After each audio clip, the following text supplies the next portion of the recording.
사람에게 이르되 이제 내가 사람 12,000명을 택하게 하소서. 오늘 밤에 내가 일어나서 다윗의 뒤를 추적하여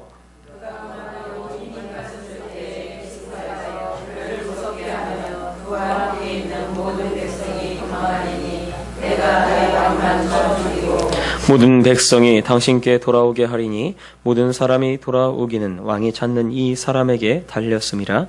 그리하면 모든 백성이 평안하리이다 하니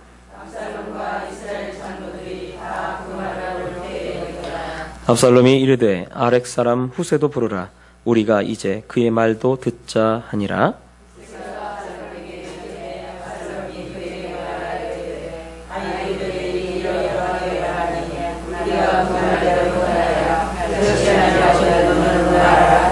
후세가 압살롬에게 이르되 이번에는 아히도벨이 베푼 계략이 좋지 아니하니이다 하고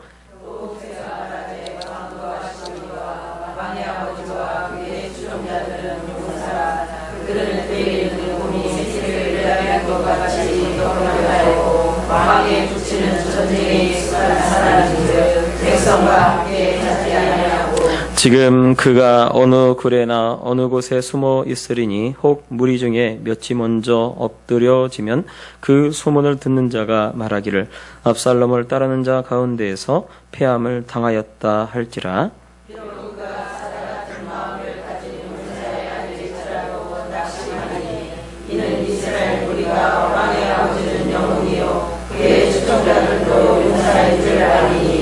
나는 이렇게 계략을 세웠나이다. 온 이스라엘을 단부터 브엘세바까지 바닷가에 많은 모래같이 당신께로 모으고 친히 전장에 나가시고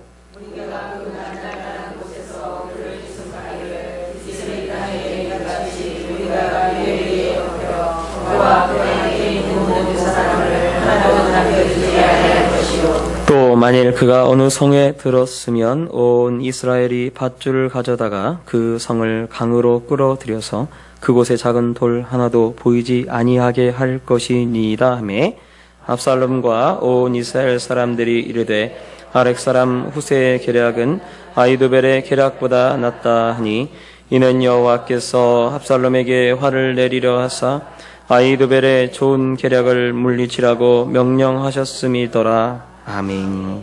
잠깐 기도하겠습니다. 사랑의 하나님 아버지, 우리 주님의 은혜와 사랑을 감사합니다. 이 시간 우리가 다 하나님 말씀 앞에 있습니다. 하나님께서 이 시간에 말씀 들려주시고 또 그 말씀이 정말 우리 영혼에 생명되게 도와주시옵소서. 하나님 말씀을 깨닫게 하여 주시고 또 연약한 자 주의 말씀 들고 섰습니다. 온전히 하나님 말씀에 대언자 되게 도와주시고 하나님 말씀되게 전할 수 있도록 주님 도와주시고 축복하여 주시옵소서. 감사드리며 거룩하신 주 예수님 이름으로 기도합니다. 아멘. 할렐루야. 예, 지금 요즘 그 메르스가 돌고 있어서 그 많은 사람들이 걱정하고 염려하고 그렇게 하지만 사실은 생명을 주장하고 또 그 모든 것을 주관하시는 분은 우리 하나님인 줄 믿습니다. 그래서 하나님을 믿고 하나님을 의지하고 그렇게 나아가면 혹 그런 메르스에 감염이 되더라도 하나님이 살려주시고 또 하나님이 붙잡아 주실 줄 믿습니다. 주일 되니까 우리 교회는 주일학교 아이들만 많이 안 왔는데 보니까 아는 분 그 교회도 많이 안 왔대요. 아예 성도님들 자체가. 그래서 메르스가 도니까 예배 드리는 것도 그냥 멈추고 그리고 집에서 그 아이들과 함께 같이 집에서 그냥 가정 예배를 드리는지는 모르겠어요. 아무튼 그렇게 하는 그런 얘기를 좀 들었습니다. 근데 참, 우리의 믿음이 이렇게 이 질병 하나에도 이렇게 왔다 갔다 하는구나라는 생각이 들어요. 여러분, 정말 하나님이 우리의 생명이 되시는 줄 여러분 믿으시기 바랍니다. 그걸 믿는다면 사실은 너무 두려워할 필요는 없는 것 같아요. 그리고 정말 걸렸더라도 정말 하나님께서 치료해 주시고 또 하나님이 더 좋은 길로 더 나은 길로 여러분 인도해 가시는 줄 여러분 믿으시기 바랍니다. 오늘 말씀을 보면 사실은 다윗이 지금 하나님께 징계를 받아서 압살롬에 의해서 이 도망을 가게 되죠. 쫓겨나게 됩니다. 그리고 나서 지금 오늘 말씀에 이 아히도벨이라고 하는 사람과 후세라고 하는 사람이 이 계략을 베풀죠. 그런데 참 재밌는 게 뭐냐면 이 성경이 재밌게 되어 있습니다. 아히도벨이라고 하는 이 사람의 이름의 뜻이 무엇이냐면 어리석음의 형제 이런 뜻입니다. 어리석음의 형제. 그러니까 어리석음의 형제면 곧 그 사람은 아히도벨이라고 하는 이름의 뜻은 어리석은 사람 이런 뜻이에요. 어리석은 사람. 어리석음의 형제니까. 압살롬은 제가 얘기했지만 평화의 아버지. 그런데 지금 온 나라를 힘들게 지금 만들고 있죠. 평화의 아버지가. 평화의 아버지라고 이름을 가진 이 압살롬 때문에 이스라엘에 평화가 없습니다. 또 여기 말씀에 나오는 이 후세라고 하는 사람의 이름의 뜻은 서두르는 이런 뜻입니다. 근데 뒤에 가서 이제 이 후세의 이야기를 들어보면 서두르지 말라고 자꾸 얘기를 해요. 그러니까 이 말씀을 보면 이 원문으로 좀 이렇게 원문에서 이렇게 좀 살펴보면 재밌습니다. 왜냐하면 아히도벨이라고 하는 사람이 정말 압살롬의 모사인데 아히도벨은 어리석음의 형제고요.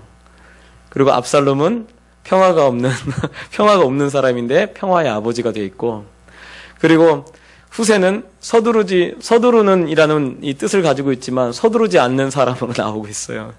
그러니까 참 지금 사무엘하 17장에 나와 있는 사람들의 이름들이 그 의미하는 바가 있습니다. 그래서 오늘 말씀을 좀 보면서 정말 하나님께서 우리에게 무엇을 원하시는지, 또 우리가 정말 이 세상을 살아갈 때 어떻게 의지하고 하나님을 의지하고 살아가야 할지 같이 말씀을 통해서 살펴보는 시간이 되었으면 좋겠습니다.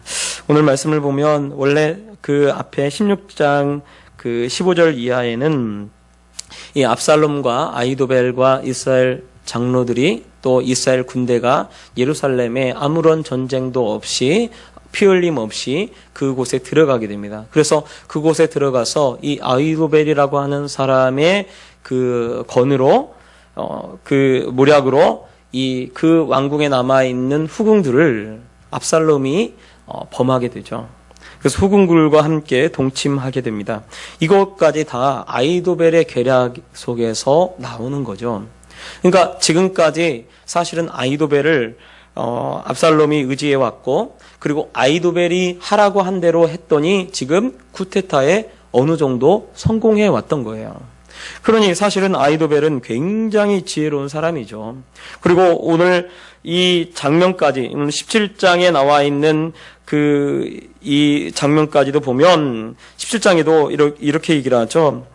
아히도벨이 압살롬에게 오늘 이 밤에 내게 12,000명, 군사 12,000명을 내게 주면 그 12,000명을 데리고 가서 다윗이 지금 고나고 힘이 빠졌을 테니까 그곳을 공격해 가면 분명히 이 백성들이 흩어지고, 백성들이 흩어질 때 백성들을 쫓지 않고 다윗만 쫓아서 다윗을 죽이면, 그러면 이 온 나라가 압살롬 당신을 왕을 따를 겁니다 라고 이야기를 하죠. 굉장히 기가 막힌 전략이에요. 말씀을 보면 이 아히도벨이 여지껏 했던 계략 중에 최고의 계략입니다. 그러면 그 앞에 계략은 어땠나? 그 앞에 있던 계략, 그러니까 압살롬을 도와서 압살롬과 함께 반역을 일으키고 압살롬을 통해서 그 후궁들을 그 다윗 왕의 후궁들을 동침하게 하고, 이런 것들은 다 사실은 어쩌면 다 안 좋은 계략이에요. 왜냐하면 결국은 이렇게 했기 때문에 압살롬도 죽고요, 아히도벨도 죽게 되는 그런 결과를 낳거든요. 그러니까 사실은 아히도벨이 어리석음의 형제가 되는 것이 당연하죠. 왜냐하면 정말 지혜로운 사람 같으면 이런 일 하지 않습니다. 어떻게 아들이 아버지를 반역하도록 옆에서 부추깁니까? 그리고 어떻게 아버지의 후궁들을, 아버지의 아내들을 어떻게 그 아들 보고 동침하라고 그러한 그 제안을 할 수가 있겠습니까? 근데 사실은 다 이 모든 것들이 다 이 정말 지혜롭지 못한 그런 그것을 통해서 계략을 통해서 다 이루어져 왔던 거예요. 근데 마치 보면 막 성공에 들어가는 것 같습니다. 막 성공하는 것 같아요. 그러니까 우리가 생각할 때 악한 사람들이 생각하고 악한 생각대로 계획한 것이 다 이루어졌다고 해서 그것이 꼭 형통이라고 생각해서는 안 됩니다. 왜냐하면 그것이 오히려 악한 길로 그 형통하는 그 길이 오히려 더 빨리 죽음을 맞이하는 그런 길이 되어지고 있다는 것을 말씀이 우리에게 보여주고 있는 거죠. 사실은 압살롬 굉장히 아히도벨이 굉장히 똑똑한 사람이죠. 그러니까 지금 아히도벨이 내놓는 계략대로 하면 완전히 쿠데타가 지금 성공하는 것입니다. 또 여기 보면 아히도벨이 12,000명을 자기에게 달라고 하고 자기가 가서 이렇게 하겠다라고 하는 것을 보면 아마 아히도벨이 생각할 때 이제 압살롬이 나라를 차지하게 되면 그 나라에서 가장 중요한 역할은 자기가 하게 될 것이다 라는 것을 생각하고 있었던 것 같아요. 그래서 자기에게 군대를 주고 자기가 가서 쫓아가서 다윗을 죽여서 그렇게 하겠다라고 이야기를 합니다. 삼국지에 보면 여러분 아시죠? 삼국지에 보면 그 유비의 그 군사가 누구냐면 여기 지금 아히도벨과 같은 사람이 누구냐면 바로 제갈공명이죠. 그런데 제갈공명이 보면 제갈공명이 좀 잘하는 것처럼 보입니다. 근데 좀 이해가 되지 않는 부분이 한 가지가 있어요. 그것은 뭐냐면 관우를 죽입니다. 관우를 죽이는데 관우를 도와서 살릴 수가 있었거든요. 관우를 도와서 이 제갈공명이 충분히 관우를 살릴 수 있는 그런 군사를 가지고 있었고 그리고 그런 위치에 있었습니다. 그런데 관우를 죽입니다. 죽는데 내버려둬요. 왜 그런지 아세요? 왜냐하면 관우가 살아있으면 유비에게 제갈공명은 3인자입니다. 그러니까 그 나라에서 3인자밖에 되지 않아요. 관우가 살아있으면 항상 유비 다음에는 누구냐면 관우예요. 그러니까 전쟁의 초기에 나라를 기틀을 잡아갈 때 관우를 죽입니다. 그래서 관우가 죽어요. 삼국지에서 보면. 마치 이 아히도벨이 전쟁을 일으키고 지금 모사임에도 불구하고 이 사람은 전쟁에 나가서 싸움을 하는 사람이 아닙니다. 그런데 군사를 달라고 하고 그리고 그 군사를 통해서 자기가 다윗을 죽이면 자기가 1등 공신이 되는 거예요. 굉장히 똑똑한 사람이죠. 굉장히 지혜로운 사람입니다. 그런데 문제는 뭐냐면 이 사람의 이 지혜가 굉장히 똑똑하고 지혜롭고 그리고 지금 다윗의 상황도 정확히 꿰뚫고 있고 그리고 앞으로 지금 사실은 다윗과 압살롬 사이의 거리는 이 당시에 10km밖에 떨어지지 않아요. 그리고 이 밤에 군사를 이끌고 쫓아가면 아히도벨의 말대로 그대로 다 되어지는 겁니다. 곧 있으면 정말 이 쿠데타가 성공하고 그리고 자기도 최고의 압살롬에 의해서 최고의 사람이 될 수 있었죠. 그런데 그의 말대로 모든 것이 다 되어지면 얼마나 좋겠습니까? 근데 그렇게 오늘 말씀을 보면 되어지지 않습니다. 자기가 진짜 여지껏 살아오면서 최고의 계략을 내놨는데 진짜 최고의 계략은 채택되지 않아요. 쓰임받지 않아요. 이것이 얼마나 이 아히도벨이 어리석은 사람이 되어지도록 하는지 모릅니다. 그러니까 좋은 계략이 버려지게 되는 거예요. 제일 좋은 계략. 여지껏 자기가 해왔던 계략 중에 최고의 계략인데 그 최고의 계략이 채택되지 않고 사용되지 않습니다. 여러분 보니까 우리 찬준이도 왔는데 축구를 보면 이 감독이 자기가 원하는 사람을 뽑아서 쓰잖아요. 우리가 생각할 때는 저 사람 쓰면 참 잘할 것 같은데 감독은 생각할 때 아니에요. 그 사람을 안 써버리면요.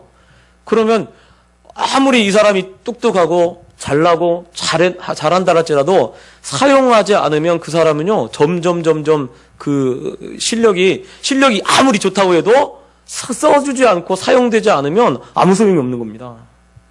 그리고 이름이 없어지는 거예요. 그래서 그 축구 같은 경우도 보면 조금 못하는 그런 데 가면 주전으로 막 하잖아요. 그래서 자꾸 거기서 실력을 쌓게 되고 그렇게 되어지도록.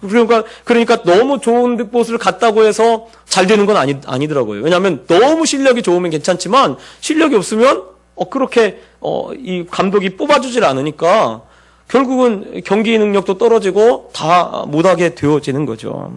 하나님이 사람을 사용하시는데 하나님이 사용하지 않고 하나님이 그 지혜를 택해주지 않게 되도록 만드신다면 아무리 그 사람이 지혜롭고 아무리 그 사람이 똑똑해도 아무 소용이 없는 것입니다.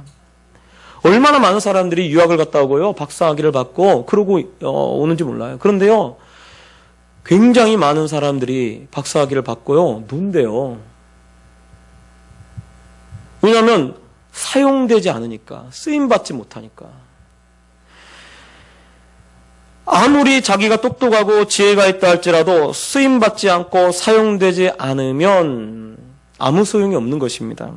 결국은 사실은 이 아이도벨의 지혜는 어떤 지혜냐면 아이도벨은 다 사람의 지혜입니다. 그래서 아이도벨은 하나님을 경외하는 사람도 아닙니다. 왜냐하면 하나님을 경외했다면 그의 아버지의 그 아내들과 동침하라고 하는 그런 그 계략을 내놓지도 않을 거예요. 또 17장 23절에 보면 이 아이도벨이라고 하는 사람이 어떻게 하냐면 목매달아 죽습니다. 왜냐하면 자기 계략이 이루어지지 않은 것을 보고 목매달아 죽어요. 아마 이 똑똑하니까 자기 계략이 이루어지지 않은 것을 통해서 이 쿠타타는 실패했다라는 것을 이 아이도벨이 아는 거죠. 아니까 자기 고향으로 내려가서 자기 집을 다 정리하고 굉장히 똑똑한 사람이에요. 그러고 나서 어떻게 합니까? 자살해요. 목매달아 죽습니다. 결국은 하나님과 함께하지 않는 지혜가 어떻게 되어지는가를 정확하게 사실은 보여주고 있는 거예요. 우리가 아무리 똑똑하고 자기 능력이 있고 힘이 있고 이렇게 한다 할지라도 하나님이 없는 지혜, 하나님이 없는 능력, 하나님이 없는 힘, 이것은 아무 소용이 없습니다. 믿는 사람들은요, 자기 지혜로 사는 사람들이 아니에요. 자기 능력으로 사는 사람들이 아닙니다. 믿는 사람, 그리스도인들은요, 자기 능력, 자기 힘, 자기 지혜로 사는 것이 아니라 하나님의 능력, 하나님의 힘, 하나님의 지혜로 살아가는 줄 여러분 아시기 바랍니다. 그게 진짜 그리스도인이에요. 아니, 어떻게, 제가 보니까 무디라고 하는 사람이 D.L. 무디, 미국에서도 굉장히 유명했잖아요. 이 무디는 목사님은 아니에요. 왜냐하면 신학교를 나오지 않았습니다. 그리고 그냥 성경 교사 출신이죠. 신학교는 나오지 않았어요. 그런데 신학교를 세웠죠. 그리고 이 무디라고 하는, 이 사람이 그 복음을 전해서 그 당시 수많은 사람들이 예수님을 믿도록 그렇게 했습니다. 근데 한 기자가 보니까 한 교수가 이 무디의 설교를 들으면서 막 분석을 했대요. 분석을 했더니 말을 잘 못 알아들어요. 저처럼. 버벅거리기도 하고. 그래서 그 교수가 그랬대요. 아니, 당신은 문장을 보니까 문장에 뭐가 빠지고 주어가 어떻게 되고, 무슨 말을 더 많이 썼고, 무슨 말을 반복했고, 그렇게 얘기를 했다는 거예요. 무디한테. 아니, 이렇게 말을 못하냐고, 막 이러면서 그렇게 했대요. 그때 무디가 그랬대요. 뭐라고 하냐면 그 교수한테. 나는 말은 못하지만 내 속에 계신 하나님이 함께 계셔서 내가 말은 잘 못해도 그 사람들이 하나님을 믿게 되고 내가 말은 잘 못해도 그 사람들의 영혼을 바꿉니다. 당신은 교수지만 말을 잘하지만 당신의 그 이야기를 통해서 사람을 바꿉니까? 라고 얘기를 했대요. 그때 아무 말도 못 하더래요. 여러분, 우리는요, 이 세상의 지혜로 사는 사람들이 아니에요. 그리고 항상 보면 플러스 알파로 살아가는 사람들입니다. 플러스 알파. 하나님이 우리에게 주시는 힘 가지고, 하나님이 주시는 지혜 가지고, 하나님이 주시는 건강 가지고, 하나님이 주시는 능력 가지고 살아가는 거예요. 그러니까 그렇게 그 하나님이 도와주시는 것을 통해서 살아가는 사람이기 때문에 하나님이 돕는 것입니다. 돕는 거예요. 성경에 야곱은요, 주님이 뭐라고 하냐면 지렁이 같은 야곱아 그래요. 지렁이 같은 야곱아. 그리고 야곱이 머리를 굉장히 잘 쓰죠. 그래서 이 야곱이라고 하는 이름 자체는 어떤 뜻이냐면 속이다 이런 뜻이 있습니다. 그런데 벌써 얘가 태어날 때부터 야곱이란 이름을 가지고 태어나요. 그런데 주님이 뭐라고 그래요? 그 이름을 바꿔주죠. 이스라엘이라고 바꿔줍니다. 하나님과 겨루어 이겼다. 그런데 이 야곱이 아무리 자기가 지렁이 같고 정말 지혜 없고 하지만 이 정말 지혜 없고 이 야곱을 지렁이 같은 이 야곱을 통해서 하나님은 하나님의 역사를 이루어 가십니다. 그래서요, 하나님은 항상 이런 일을 하시는 거예요. 지혜로운 사람을 패하시고 어리석은 정말 지혜 없는 그 사람들을 하나님이 높이시는 거예요. 강한 자를 낮추시고 약한 자를 하나님이 높이시는 것입니다. 하나님이 하시는 일들은 항상 이렇게 하시는 거예요. 어떤 사람, 즉 하나님을 의지하는 약한 사람, 하나님을 의지하는 어쩌면 어리석은 사람, 하나님을 의지하는 정말 지혜 없는 이 사람들을 하나님이 지혜를 주셔서 그 사람을 더 나은 사람으로 바꾸어주는 일을 하나님이 하고 계신 줄 여러분 아시기 바랍니다. 그러므로 사실은요, 우리는 우리 지혜를 의지하면 안 돼요. 우리 지혜를 의지하면 아이도벨과 같은 어리석은 형제가 되어지는 거예요. 어리석은 형제. 또 오늘 말씀에 보면 후세가 나옵니다. 여러분, 후세는 아까도 말씀드렸지만 후세의 이름의 뜻은 어떤 뜻이냐면 서두르다, 서두르는 이런 뜻입니다. 서두르는. 그런데 이 압살롬이 정말로 좋은 지혜를 들었어요. 이제 아이도벨이 하라고 한 대로 그대로만 하면 이 쿠데타가 성공하는 겁니다. 그런데 후세를 누가 부르냐면 압살롬이 불러요. 압살롬이 불러가지고, 야, 그러면 우리 후세 말도 한번 들어보자. 그래가지고 후세를 부릅니다. 근데 후세가 딱 들어보니까 이건 굉장히 큰일 난 소리거든요. 왜냐하면 정말 이대로 하면, 아이도벨이 하라고 한 대로 그대로 하면 이 다윗이 생명이 위험한 거예요. 그때 아이도벨이 뭐라고 얘기를 하냐면, 후세가 아이도벨의 계략이 이번에는 좋지 못합니다 라고 이야기를 하면서 후세가 이제 그 아이도벨의 계략에 잘못된 점을 지적을 합니다. 사실은 잘못된 점이 아니죠. 그게 다 맞는 거예요. 맞는 거지만 이제 잘못된 점을 지적을 하면서 후세는 아주 자세하게 그리고 비유를 들어서 막 설명을 합니다. 근데 보통 아이도벨의 계략은 굉장히 간단명료하게 돼 있어요. 그러니까 굉장히 이 아이도벨의 이 이야기는 굉장히 전략적인 것으로 돼 있지만 이 후세의 이야기는요, 굉장히 그 비유적인 표현을 많이 써가지고 굉장히 화려합니다. 그래서 보면 이 말씀에 보면 8절에 그와 그 왕의 아버지와 그의 추종자들은 용사라 그들은 들에 있는 곰의 새끼를 빼앗긴 것 같이 격분하였고라고 되어 있죠. 그러니까 지금 그러니까 왕의 아버지가 지금 다윗이 지금 도망치는 그 사람들과 다윗과 함께하고 있는 사람들이 어떤 사람들이냐? 용사들이라는 거예요. 근데 그 용사들이 지금 어떻게 해요? 곰이 새끼를 빼앗겼어요. 곰이 새끼를 빼앗긴 곰을 만났습니다. 새끼를 빼앗긴 곰을 만났어요. 그러면 어떤 일이 있습니까? 새끼를 빼앗긴 곰을 만나면 무조건 피해야 돼요.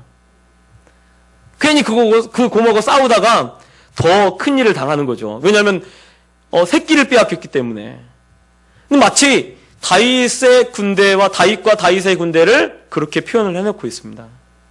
또 여기 보면 이제 그 10절에 보면 그가 사자 같은 마음을 가진 용사의 아들일지라도 낙심하리니, 만약에 그 새끼를 빼앗긴 곰을 건드려가지고 한 대라도 맞아가지고 잘못해서 이렇게 다치기라도 하면, 그러면 그 소리를 들었던 모든 이스라엘 그 용사들이 그들이 사자 같은 마음을 가질지라도 그들이 다 낙심해가지고 결국은 전쟁에서 패하고 쿠데타가 성공하지 못할 것이다 라고 이야기를 하는 거예요. 사실은 다 이게 안 맞는 말이죠. 지금 현재 다윗에게 용사들만 있는 게 아니에요. 백성들과 함께 있습니다. 그리고 용사들이 다 있는 게 아니고 용사들이 전열을 갖추지도 못했어요. 그리고 피곤해가지고 피곤에 지쳐있고 요단강을 건너지 못하고 그러고 있는 상황입니다. 그런데 후세가 다 이렇게 얘기하면서 이 아히도벨의 말에 다 반박하는 거예요. 근데 비유를 써서 반박합니다. 비유를 써서. 그러니까 머릿속에 뭐가 그려져요? 곰이 새끼를 빼앗긴 곰을 만나는 것처럼 다윗과 용사들이 그렇게 그려지고, 그리고 여기는 사자 같은 그런 마음을 가졌을지라도 한 번이라도 패하게 되면 그 마음을 다 잊어버려서 녹아버리는 그런 모습을 연상을 시켜줍니다. 그리고 나서 어떻게 하냐면, 그러면 이렇게 하지 말고 이렇게 합시다 라고 하면서 11절에 우리 11절 같이 읽겠습니다. 시작. 나는 이렇게 계략을 세웠나이다. 온 이스라엘을 단부터 브엘세바까지 바닷가에 많은 모래같이 당신께 모으고 친히 전장에 나가시고. 여기 보면 어떻게 하냐면 바닷가에 모래같이 당신께로 모으고 친히 전장에 나가시고 라고 얘기를 해요. 그러니까 이스라엘을 모으는데 어떻게 모으나? 전 이스라엘을 다 모으라는 거예요. 단에서부터 브엘세바까지. 왜 이런 얘기를 했을까요? 이것은 바로 다윗이 도망치고 전열을 정비할 수 있는 시간을 얻도록 하기 위해서. 후세가 어떤 일을 합니까? 서두르는 후세가 서둘지 말라고 설득하고 있어요. 서두르는라고 이름을 가진 후세가 서두르지 말라고 설득해서 그 설득이 넘어가는데요. 어떻게 설득을 하냐면 이 말씀을 좀 보면 자꾸 이 압살롬을 높입니다. 압살롬의 영웅심을 이렇게 높여주는 거예요. 그래서 백성들을 바다의 모래같이 모으래요. 그러면 이거 무슨 말이냐면 자신의 군대가 자신을 따르고 있는 사람들이 더 많다는 것을 보여주는 거죠. 그리고 거기서 친히 자기가 전장에 나가서 그 사람들을, 바다의 모래 같은 그 사람들을 지휘하라는 거예요. 그리고 또 한 가지 더 표현을 쓰는데 12절에 보면 그를 기습하기를 이슬이 땅에 내림같이 우리가 그 위에 덮여 그와 함께 있는 모든 사람을 하나도 남겨두지 아니할 것이요 라고 돼 있어요. 그러니까 또 하나 표현을 쓰는데 어떤 표현이냐면 온 땅에 이슬이 내리는 것처럼. 여러분 이슬이 내리는데요. 이슬이 한번 내리는데 보면 제가 우리는 새벽 예배 많이 드리잖아요. 보면 이슬이 한번 내리면요 온 지면에 다 내립니다. 피해가는 데가 없어요. 밖에 나와 있는 모든 것들은 다 피해가지 못하고 그 안에 이슬이 다 내립니다. 즉 이렇게 이야기하는 것은 뭐냐면 바로 다윗의 군대 앞에 왕의 위엄을 보이고 그리고 그 많은 군대로 한꺼번에 기습해가지고 다 모은 다음에 한꺼번에 기습해서 이 다윗의 군대가 꼼짝 못하도록 그렇게 만들라는 거예요. 그리고 또 하나 뭐라고 하냐면 만약에 성으로 들어갔으면 13절에 보면 온 이스라엘이 밧줄을 가져다가 그 성을 강으로 끌어들여서 그곳에 작은 돌 하나도 보이지 아니하게 할 것이니라 이렇게 얘기합니다. 보세요 여러분, 어느 전쟁에서 성을 점령하는데 밧줄을 성에 묶어가지고 이거 끌어당겨가지고 바다에 집어넣는 그러한 경우가 있나요? 없어요. 그러면 이 말은 무슨 말이냐면 백성들을 모으라는 거예요. 백성들을 모아서 정말 그 성에 들어갔으면 성이라도 밧줄을 묶어가지고 잡아 당기면 바닷가에 빠질 것이다. 이건 좀 과장해서 표현한 거죠. 그런데 이것은 또 뭘 말하냐면 이스라엘 장로들도 높이는 거예요. 함께 있는.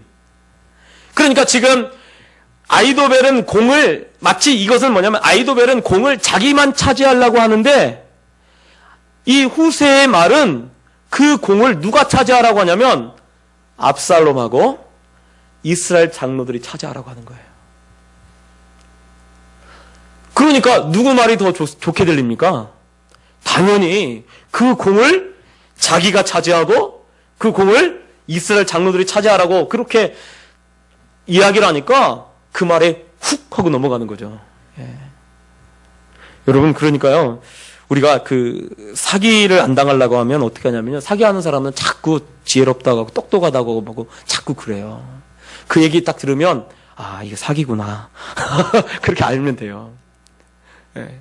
그래서 사기하는 사람들이 항상, 지혜롭다고 하고 똑똑하다고 하고 예쁘다고 하고, 그러니까 보통 사기는 아니지만 이 장사하는 사람들이 옷 딱 입으면 아무거나 입어도 사실 아무거나 입은 건데 딱 맞췄어 막 이러고 왜요? 팔아먹으려고 자꾸 높이는 거예요. 여러분 객관적으로 보셔야 돼요. 아니 정말 그렇게 한단 말이에요. 판매하는 사람들이. 그러니까 거기에 쑥 넘어가는 거예요. 그 설득에 떡 넘어가는 거예요. 그 사람을 위해서 하는 겁니다, 이거는. 후세가 사실은 그 방법을 쓴 거예요. 그래서 모든 사람을 높이는 거죠. 아이도벨 빼고. 왜냐하면 아이도벨의 그 계략이 이루어지면 안 되니까. 보세요. 근데 여러분, 후세는요, 원래 나이도 많고 제일 가는 모사는 아닙니다. 그리고 그가 정말 그렇게 지혜로운 사람은 아닙니다. 그런데 오늘 말씀에 하나님이 후세와 함께 하니까 아이도벨, 정말 똑똑한 아이도벨, 그리고 서두르고 성급한 후세가 하나님께 지혜를 얻으니까 그 하나님께 얻은 그 지혜로 전쟁의 아주 귀중한 순간, 이스라엘 역사의 정말 가장 귀중한 그 순간을 이 후세가 그 자리를 차지하고 있습니다. 그래서요, 진짜 1등 공신이 누구나, 진짜 최고의 공신이 누구냐? 바로 후세가 되어지는 거예요. 그러니까 여기 말씀에 서로 막 이스라엘 장로들이 내가 이렇게 하고 또 아이도벨도 내가 1등이 할 거야. 제가요, 아침 집에 나올 때 보면 우리 아이들 셋이 또 이제 우리 큰애는 컸다고 잘 안 하는데 그 셋이 와서 안녕히 다녀오세요 그래요. 아빠 안녕히 다녀오세요. 그러고 나서 뒤에 하는 말이 내가 1등. 둘이 막 싸워요. 막 채은이하고 둘째하고 그 막내하고 막 싸워요. 내가 1등. 아니야 내가 1등이야. 이러고 막 싸워요. 마치 서로 막 싸우는데 진짜 1등 하는 사람이 누구냐? 오늘 후세입니다. 하나님과 함께하는 그 후세. 어쩌면 서두르고 성급한 그런 마음을 가지고 있고 그런 성향을 가지고 있는 그 사람을 통해서 성급하지 않도록 하라고 설득하는 그 일에 성급한 이름을 가지고 있는 후세가 사용되고 있습니다. 하나님이 함께하니까 그가 지혜로운 사람이 되어지는 거예요. 잠언서 16장 9절에 보면 사람이 마음으로 자기 길을 계획할지라도 그 걸음을 인도하시는 이는 여호와시니라 라고 말씀하고 있을 거예요. 또 사람의 마음에는 많은 계획이 있어도 오직 여호와의 뜻은 온전히 서리라 라고 잠언서 19장 21절에 말씀하고 있어요. 사람들이 많은 계획을 가지고 마음속에 계획을 가지고 있지만 그 계획을 이루고 성취하시는 분은 누구냐면 우리 하나님이십니다. 우리 하나님이 그렇게 이끌어 가시는 거예요. 그러므로 사실은 우리가 하나님과 함께하고 있을 때 우리가 가장 지혜롭고 우리가 하나님하고 함께하고 있을 때 우리가 가장 강한 줄 여러분 믿으시기 바랍니다. 사도 바울이 자기에게 자꾸 이 사단의 가시가 있어요. 그래서 너무 그것 때문에 약하고 너무 힘들고 두렵고 떨린단 말이에요. 그래서 하나님 이거 좀 걷어가 달라고 3번이나 하나님께 기도해요. 그런데 주님이 그래요. 은혜가 내게 족하다. 그래서 그때서야 사도 바울이 깨닫는 거예요. 내가 약할 때 내 안에 계신 그 하나님이 가장 강하고 내가 정말 어리석고 내가 정말 지혜롭지 못할 때 내 안에 계신 그분이 가장 지혜롭고 내가 정말 힘이 없고 연약하고 이럴 때 내 안에 계신 그분이 가장 힘이 있고 가장 강하다는 것을 그때 알게 돼요. 그래서 나의 약한 것으로부터 하나님이 더 온전해진다는 것을 그가 깨닫게 됩니다. 그래서 이제는 내가 사는 것이 아니요 내 안에 계신 예수 그리스도께서 사시는 것이라 라고 그가 그렇게 고백을 합니다. 여러분 우리는 지혜 없을 수 있습니다. 맞아요. 지혜 없죠. 연약할 수 있어요. 그러나 우리와 함께 하시는 분이 더 강하신 분입니다. 우리와 함께 하시는 그분이 더 지혜로운 분입니다. 후세가 지혜가 없고 어리석고 아이도벨보다 그렇게 똑똑하지 못하고 능력이 없을지 몰라도 그래도 정말 역사의 한 획을 긋는 그런 일을 했던 사람은 바로 후세가 되어지고 있는 것입니다. 또 오늘 말씀해 보면 이 모든 것이 다 누구로부터 났다라고 이야기를 하냐면 바로 이 하나님으로부터 났다라고 말씀하고 있습니다. 우리 14절 우리 한번 같이 읽겠습니다. 시작. 압살롬과 온 이스라엘 사람들이 이르되 아렉 사람 후세의 계략은 아히도벨의 계략보다 낫다 하니 이는 여호와께서 압살롬에게 화를 내리려 하사 아히도벨의 좋은 계략을 물리치라고 명령하셨음이더라. 아멘. 여러분 오늘 말씀해 보면 왜 그러면 이렇게 많은 사람들이 아히도벨의 계략을 물리치고 좋은 계략을 물리치고 또 압살롬이 이렇게 좋은 계략을 선택하지 못하고 오히려 이 후세의 계략을 선택을 하고 그리고 결국은 압살롬이 이렇게 망하는 길로 가게 되는지를 정확하게 설명해 놓고 있어요. 그것은 뭐냐면 하나님이 오늘 말씀에 압살롬에게 화를 내리려 하사라고 돼 있어요. 그러니까 하나님께서 압살롬에게 화를 내리려고 그걸 선택하도록 그렇게 만들었다는 거예요. 사실은 이 이야기가 이 사무엘서 처음에도 나오죠. 그래서 엘리의 두 아들이 이 엘리가 자꾸 책망합니다. 엘리가 책망해요. 야, 너희들이 사람에게 죄를 지으면 중재할 사람이 있거니와 하나님께 죄를 지으면 중재할 사람이 누가 있느냐. 그러면서 이 일을 악하니까 이 일을 행하지 말아라 라고 하는데 그 엘리의 아들들이 듣지 않습니다. 근데 그 뒤에 말씀에 뭐라고 되어 있냐면 이는 하나님께서 그들을 죽이기로 작정함이라 라고 되어 있어요. 또 열왕기상 22장에 보면 이 아합이라고 하는 왕이 나오죠. 이 아합이라고 하는 왕이 길랄 라못이라고 하는 곳에 이 아람이 빼앗아간 길랄 라못을 찾으려고 길랄 라못에 이 군사를 이끌고 이 여호사밧과 함께 이 유다의 군대와 함께 같이 가서 이 길랄 라못을 차지하려고 합니다. 그때 그 여호사밧이 하나님께 묻자, 선지자에게 묻자 했더니 모든 선지자들이 다 올라가라 하고 그러니까 올라가라고 하니까 이 여호사밧이 그래도 이 사람들 말고 똑같은 사람 말고 또 다른 사람 없냐 했더니 미가야라고 하는 사람이 있대요. 미가야. 그래서 이 미가야라고 하는 이 사람을 그럼 불러달라고 그래요. 그때 아합이 그래요. 이 사람은 나한테 길한 얘기는 한 번도 하지 않는다고. 항상 나쁜 얘기만 한다고. 그리고 불렀어요. 불렀는데 이 미가야가 올라가라고 하는 거예요. 그래 아합이 항상 안 좋을 만만 하는 애가 갑자기 올라가라고 하니까 아니 너 똑바로 얘기해라. 그렇게 얘기하니까 그때서야 미가야에게 얘기해요. 하늘에서 회의가 열렸는데 누가 아합을 끼워서 길랄 라못에서 죽게 할꼬. 그리고 한 영이 내가 여기 있습니다. 내가 거짓말하는 영이 되어서 내가 그 모든 선지자들의 입에 있겠습니다. 그랬더니 하나님이 가서 이루라 그러잖아요. 이런 일이 있었습니다. 라고 하니까 아합이 보세요. 저한테는 정말 길한 얘기는 하나도 하지 않는 사람이라고 막 그렇게 얘기를 해요. 그리고 그 옆에서 거짓 선지자였던 시드기야가 막 뺨을 때리죠. 미가야의 뺨을 때리고 막 그래요. 그런데 어떻게 됩니까? 실제로 이 아합이 길랄 라못에 올라가서 죽게 돼요. 말씀대로 되어집니다. 즉 그 말은 이 모든 선택하게 되는 것조차도 누구의 손해를 통해서 이루어지고 있느냐를 정확하게 보여주는 거예요. 하나님을 사랑하고 하나님을 의지하고 하나님을 바라보는 그 사람은 하나님이요 좋은 길로 항상 선택하도록 만드십니다. 반면에 하나님을 의지하지 않고 하나님이 없는 그 사람들은 항상 나쁜 것을 선택하도록 하나님이 그렇게 이끌어 가시는 것을 보여주고 있는 것입니다. 사실은 여기에 등장하지 않지만 다윗이 이 후세가 자기를 따라오려고 했을 때 어떻게 얘기하냐면 넌 따라오지 말아라. 따라오지 말고 압살롬에게 가서 압살롬을 섬긴다고 얘기를 하고 그렇게 하면 아히도벨의 계략을 후세 네가 막 파할 것이다. 그렇게 이야기를 합니다. 그런데 실제로 이 다윗이 이야기한 대로 사실은 오늘 말씀이 그대로 다 이루어지고 있는 것을 보여줘요.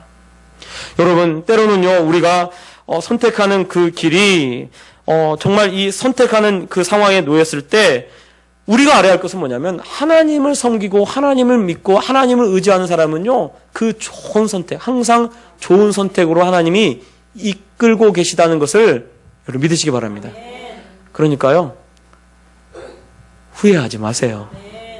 아우, 옆 사람 인사하겠습니다. 후회하지 맙시다. 시작. 자, 다시 한번 이렇게 잘 선택하셨어요. 시작. 예. 우리가요, 그거 아셔야 돼요. 왜냐하면 하나님이 함께하는 사람은요, 항상 하나님이 좋은 선택을 하게 하셔요. 그걸 우리 믿으셔야 돼요. 반면에 하나님과 함께하지 않는 사람은 항상 잘못된 선택을 하나님이 하도록 그렇게 이끌어 가십니다. 그러니까 여러분, 뒤돌아보지 마시고요, 하나님과 내가 함께하고 있고 하나님을 믿고 하나님을 의지한다면요, 항상 하나님이 좋은 선택을 하도록 만드셔요. 그리고 내가 만약에 피할 수 없는 그런, 정말 내가 이걸 감당하지 못할 시험 같으면 하나님이 피하도록 그렇게 만들어주신다고 말씀하고 계시잖아요. 그러니까 결국은요, 다 항상 좋은 선택을 하게 하도록 하셨어요. 그거 믿으셔야 돼요. 하나님이 지금까지 나에게 항상 올바른 선택, 항상 좋은 선택, 그렇게 나를 이끌어 왔다는 것을 여러분 믿으시기 바랍니다. 이 말씀이 우리에게 그걸 사실은 보여주고 있는 거예요. 다윗이 우연치 않게 했던 그 선택들이 다 맞아 딱딱 떨어지도록 하나님이 그렇게 이끌어 가시잖아요. 반면에 압살롬은 정말 자기가 옳다라고 생각해서 택한 그것 때문에 결국은 압살롬이 자기가 영웅처럼 전쟁에 직접 나가서 결국은 자기가 자랑하는 머리가 나뭇가지에 걸려서 죽어요. 이게 하나님이 우리에게 정확하게 그런 모든 것을 보여주고 있습니다. 그러므로 여러분, 걱정하지 마시고요, 염려하지 마시고 하나님이 또 좋은 길로 항상 선택하도록 그렇게 이끌어 가실 줄 여러분 믿으시고, 그리고 하나님과 함께하는, 그래서 하나님과 함께할 때 지혜를 얻고 힘을 얻게 된다는 것을 알고 더욱더 하나님을 의지하는 그런 우리 성도님들 되시기를 예수 부탁드립니다. 기도하겠습니다.